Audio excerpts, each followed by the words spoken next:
The fortress monastery of Mont Saint-Michel is located on the summit of a rocky mountain that, at high tide, transforms into an island along the Atlantic Ocean's coast.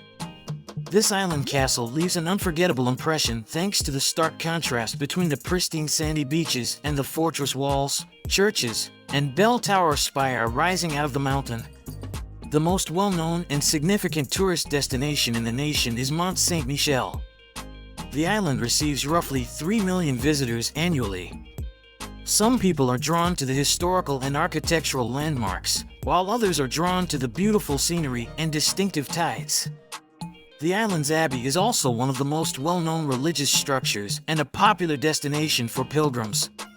The first chapel was erected on the dark and imposing rock around the beginning of the 8th century, marking the beginning of the abbey's history.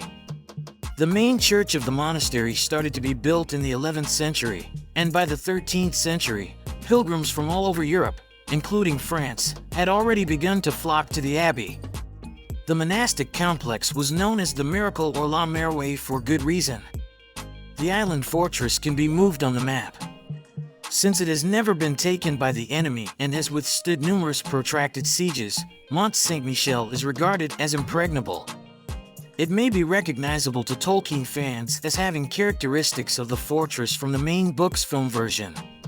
People travel experts advise staying the night in Mont Saint-Michel and planning your visit for the evening, when the majority of visitors have left the abbey and the streets are notably vacant. The island structures are illuminated at night, creating an incredibly stunning and wonderful scene. You may observe the quick tide in the same named bay, which is thought to have the largest amplitude along the entire European coast of the Atlantic Ocean. The tide can rise as high as 15 meters. The mythology that Julius Caesar was interred on Grave Hill in the Golden Trunk gives Mont Saint-Michel its ethereal aura. The Celts called the area Grave Hill and interred their dead there. Friends also worshipped the sun there. Procanians, Mandarins, and visitors are eager to see the miracle that was created by nature and enriched by man, just as they were thousands of years ago. A peninsula lay where the mountain now stands. However, in the 5th century, the earth began to sink, and at one of the high tides, among the highest in Europe, the sea totally cut the mountain off from the mainland. As a result, the peninsula was transformed into an island, and for a while, it was feasible to reach there at low tide by boat or over a perilous road.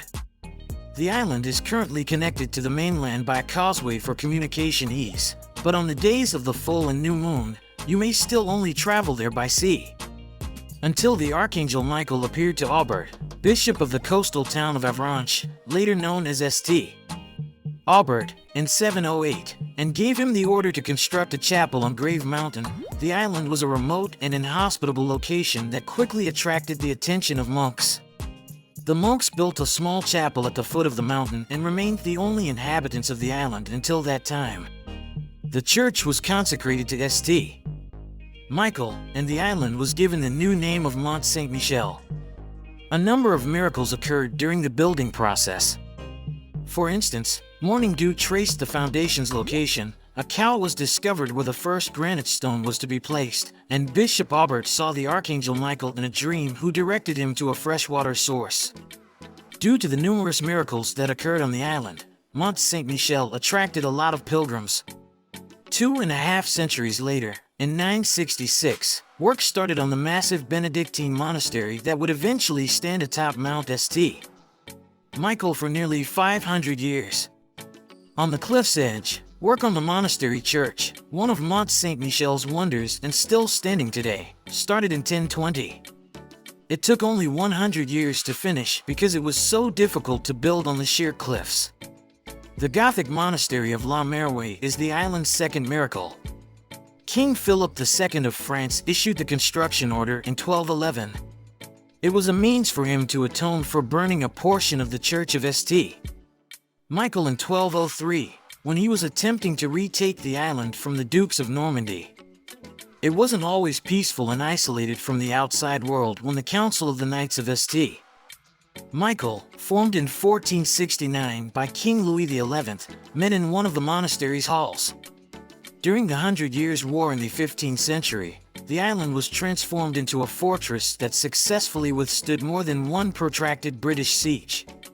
In the Middle Ages, the interests of various warlike monarchs and dukes intersected here. Ironically, a prison was established on the island during Napoleon's rule, and it was given the new name of Liberty Island. The island was designated a national treasure of France in 1863. The city and the monastery have never been captured in all of their history because of their beautiful natural setting. As a result, the monastery came to represent an unbreakable Christian bastion in the minds of believers, drawing pilgrims and those who had made a decision to serve God from all across France. The inaccessibility of the rock has also allowed for the preservation of the medieval city, Gothic-style monastery structures, twisting, confined lanes, gardens, terraces, and fortifications.